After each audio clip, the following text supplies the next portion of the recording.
Pokoknya gini loh, inget aja, lihat di daftar saldo, itu berarti letak rumahnya. Iya, di daftar saldo itu akun-akun dengan nominalnya itu rumah awalnya. Jadi kalau misalnya persediaan barang dagang rumah awalnya di debit, berarti ketika kita mau bikin penyesuaian dia tinggal dipindah ke kredit. Terus kalau pembelian itu di debit, berarti nanti tinggal kita pindah ke kredit.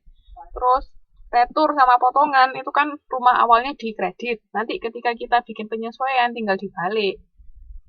Dia jadi di debit.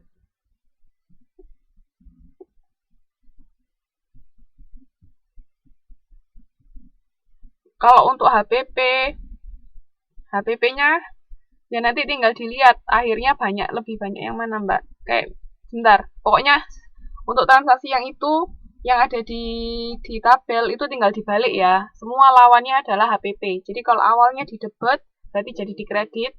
Tapi kalau awalnya di kredit dia jadi di debit. Dan akun lawannya itu harga pokok penjualan. Itu cara mencatatnya. Terus yang transaksi F itu kan tadi persediaan barang dagang tapi akhir. Kalau persediaan barang dagang akhir, berarti kita masih punya persediaan barang dagang apa enggak? Kalau persediaan barang dagang akhir, berarti kita masih memiliki persediaan barang dagang tersebut atau tidak?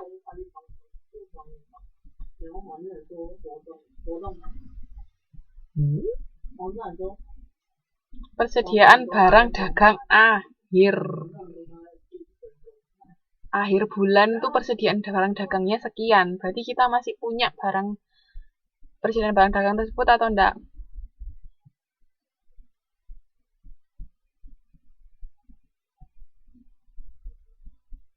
Oke. Karena persediaan barang dagang akhir itu berarti kita masih punya. Makanya di sini mencatatnya adalah persediaan barang dagangnya di debit, kreditnya HPP. Itu cara mencatatnya. Karena masih punya stok. Makanya untuk transaksi F itu persediaan barang dagang pada HPP dan jumlahnya bukan 50.000 ya, tapi 80.000. Itu salah ketik bukunya. Bisa diganti di situ transaksi F itu 80.000 bukan 50.000.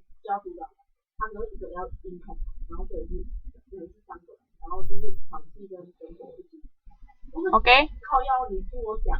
Nah, terus yang terakhir ini tinggal dijadikan satu semuanya.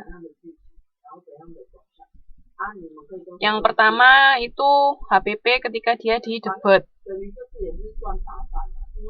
Salah. Bukan ketika dia debit. Ketika dia yang transaksi pertama kecuali persediaan barang dagang akhir. Jadi walaupun itu juga ada HPP yang dikredit, tapi kalau jumlahnya lebih banyak debit di sini, karena di sini jumlahnya debit lebih banyak, ya berarti dia masuknya di debit.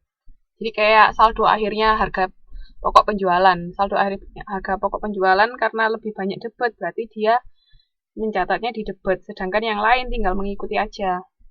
Kalau tadi ada retur dan keringanan sama potongan pembelian kan dicatatnya di debit, ya nyatatnya di debit. Terus yang persediaan barang dagang awal, pembelian sama ongkos angkut pembelian, itu kan tadi mencatatnya di kredit, tinggal kita jadikan satu. Ini cuman penggabungan aja kok, yang ini. Yang bawah sendiri, yang tahap pertama itu cuman penggabungan dari 5 jurnal penyesuaian yang sudah kita bikin masing-masing transaksi tadi. HPP-nya kenapa kok di debit? Karena saldo akhirnya lebih banyak debit, makanya kita mencatatnya di debit. Terus yang kedua itu untuk persediaan barang dagang akhir. Ya sama kayak cara mencatat yang awal tadi. Paham sampai sini? Ada yang mau ditanyakan?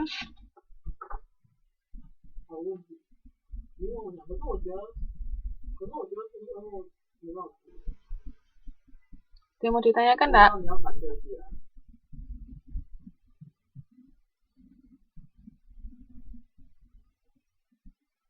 Oke. Yang lain ada yang mau bertanya? Ada yang tahu? Ada yang bisa jawab pertanyaannya Mbak Eviana enggak?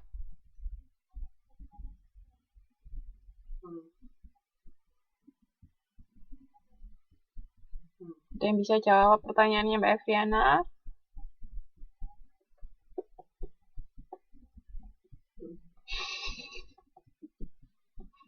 Stop nangis.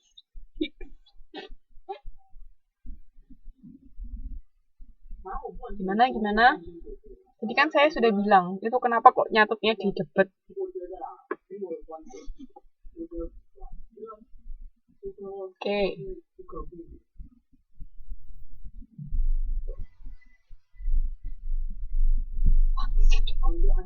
Maksud apa?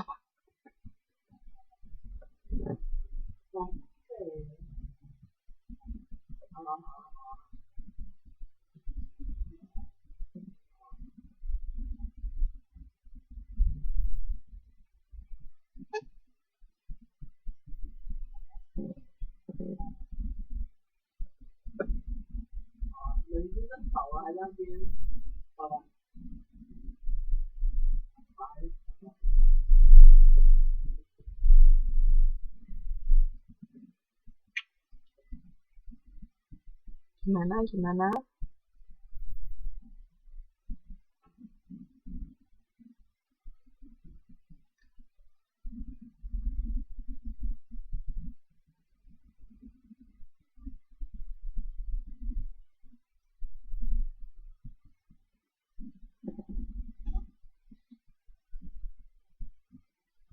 Ada lagi yang mau jawab? 600 itu dari mana?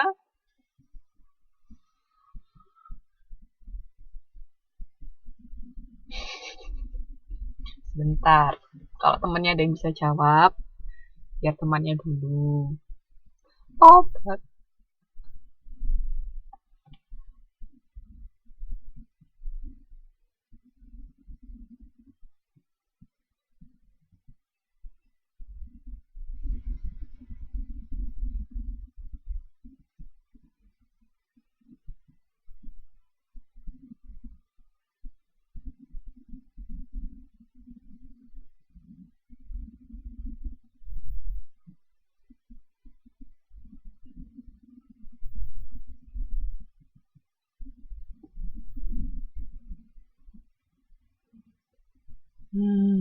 Nope, bukan dari situ HPP-nya.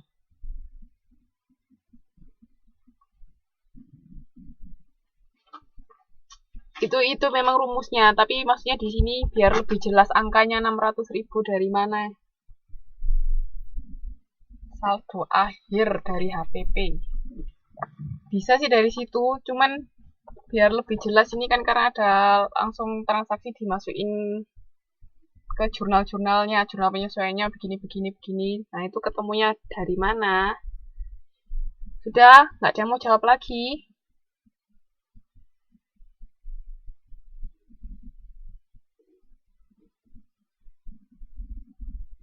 HPP 1 ditambah HPP 2. Tidak. Oke. Kalau nggak ada yang mau jawab lagi, bisa dibuka di halaman 5.20. Sudah dibuka semua halaman 5.20?